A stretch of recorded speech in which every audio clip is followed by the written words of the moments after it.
আমি অত্যন্ত আনন্দিত যে এখানকার কর্মঠ বুদ্ধিমান যুবকরা তারা ছত্রপতি শিবাজী মহারাজের ভূমি মহারাষ্ট্রে মুম্বাই, পুনে ইত্যাদি শহরে স্বর্ণ শিল্পী, স্বর্ণ কারিগর, স্বর্ণ ব্যবসায়ী হিসেবে নিষ্ঠার সঙ্গে তাদের যে প্রতিভা, তাদের যে মাথার ঘাম ফেলে অর্জিত অর্থ, তারা কেবলমাত্র নিজের পরিবারের সুখ সমৃদ্ধির জন্য নয়, তারা যে ধর্মে বিশ্বাস করেন সেই ধর্ম হিন্দু ধর্মে একটি মাতা জগদ্ধাত্রী এত সুন্দর স্থায়ী মন্দির নির্মাণ হল।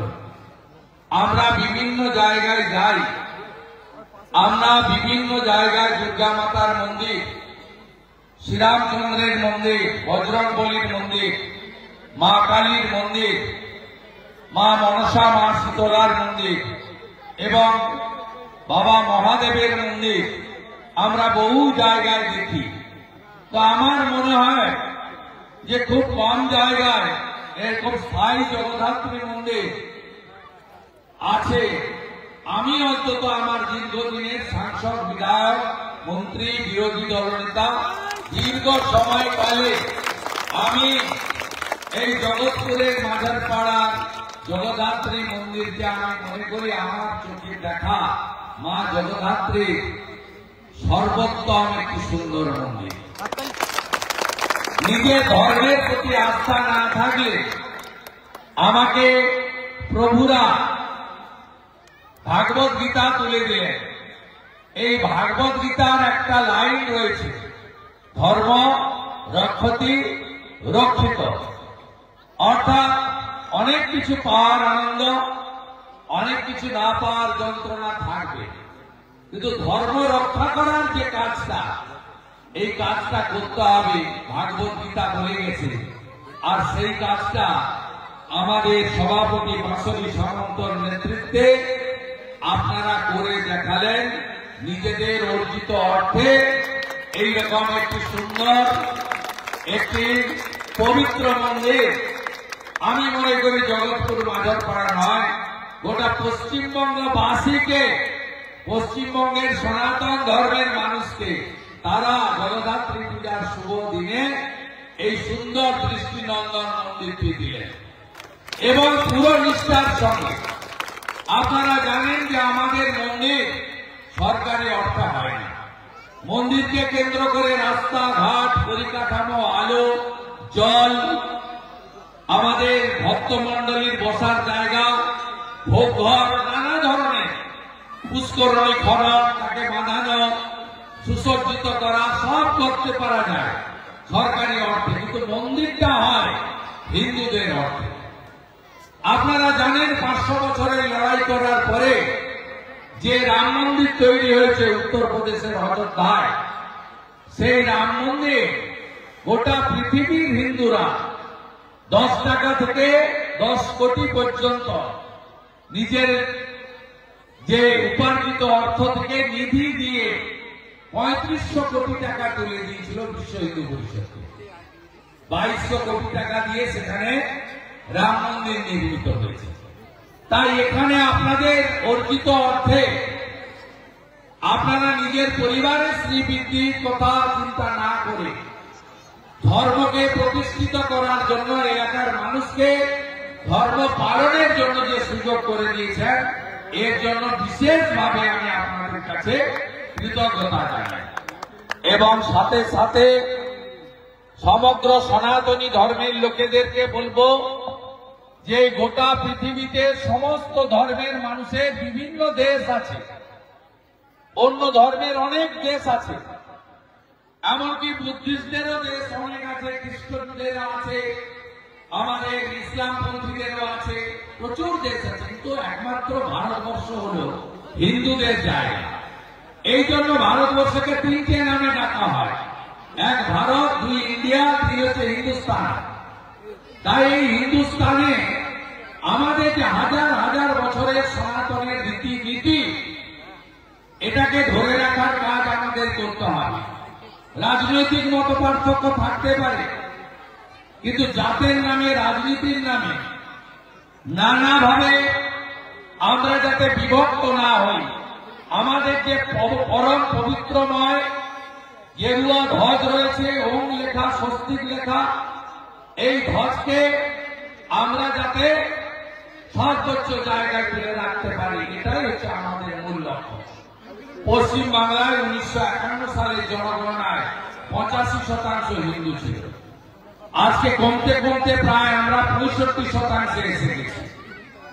আমরা যদি সকলে ব্রাহ্মণ, ক্ষত্রিয়, বৈশ্য, শূদ্র, রামকৃষ্ণ মঠ ও মিশন, ভারত সেবাশ্রম সংঘ, ইস্কন, ভাগবত মঠ, গৌড়িয়া মঠ, ঠাকুর শ্রী অনুকূল চন্দ্র, লোকনাথ বাবা ব্রহ্মচারী, আর্য সমাজ, আমরা যদি, আমি বলছি না আপনার জাতকে অস্বীকার করতে, আপনার পথকে অস্বীকার করতে, কিন্তু at the end of the day, দিনের শেষে আপনি ভারতীয় এবং আপনি হিন্দু, এই বোধ যদি জাগ্রত না হয় তাহলে আমরা এগোতে পারবো না।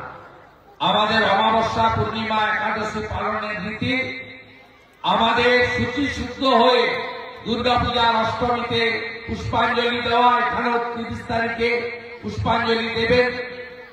একইভাবে কালী মাতার পুজোর অমাবস্যায় রাত্রি যাপন করা, বাঙালি হিন্দুদের কোজাগরী লক্ষ্মী পুজোয় পূর্ণিমাতে পূজা পাঠ করা এবং বাড়িতে বাড়িতে গীতা পাঠের প্রচলন, তুলসী মঞ্চ স্থাপন, কার্তিক মাসকে দামোদর মাস হিসেবে পালন করা, আমাদের গলায় যে থাকে বৈষ্ণব সমাজে বা অনেকেই রাখেন, সেই যে আমাদের তুলসী মালা বা আচার মালা, এর সম্মান রক্ষা করা, আমাদের যে পরম্পরা আছে, মাথায় তিলক, ধুতি পরিধান, মাথায় শিখা রাখা, মেয়েদের শাঁখা পলা, সিঁদুর পরা, এই যে পরম্পরা হাজার হাজার বছরে, একে রক্ষা করার দায়িত্ব নতুন প্রজন্মের যুবক যুবতীদের। তাই অনেকে বলেন ধর্ম যার যার, উৎসব সবার। আমি শুভেন্দু অধিকারী একজন সনাতনী, আমি সবাইকে বলি ধর্ম যার যার, রক্ষা করার দায়িত্ব তার। সবাইকে ভালো থাকতে হবে, ঐক্যবদ্ধ থাকতে হবে। বিশাল মাঠের মন্দির রয়েছে, আমি অত্যন্ত খুশি, অত্যন্ত কৃতজ্ঞ। আমাকে আয়োজকরা বলছিল যে আমাদের অর্থনৈতিক ক্ষমতা আছে, কিন্তু আমাদের 4 চাকার গাড়ি ফিরিয়ে আসতে হবে অনেক দূরে।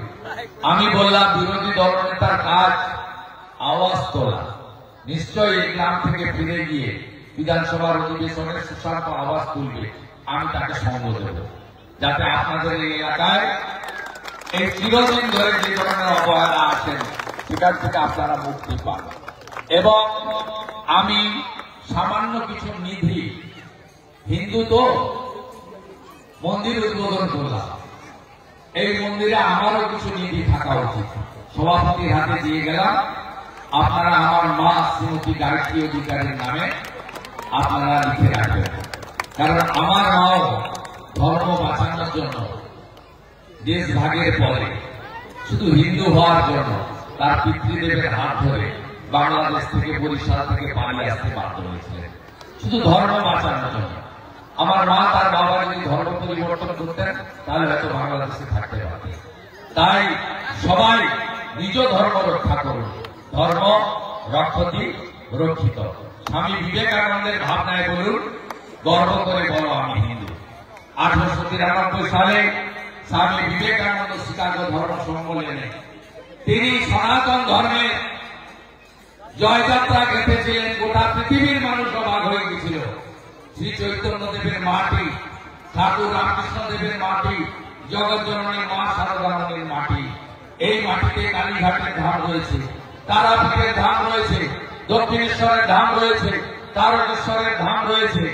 এই মাটিতে সনাতনের জয় জয় চারিদিকে ছড়িয়ে দেবেন, এই বার্তা দিয়ে আমি আমার কথা এখানে শেষ করলাম। সবাই খুব ভালো থাকবেন, সবাই খুব ভালো থাকবেন।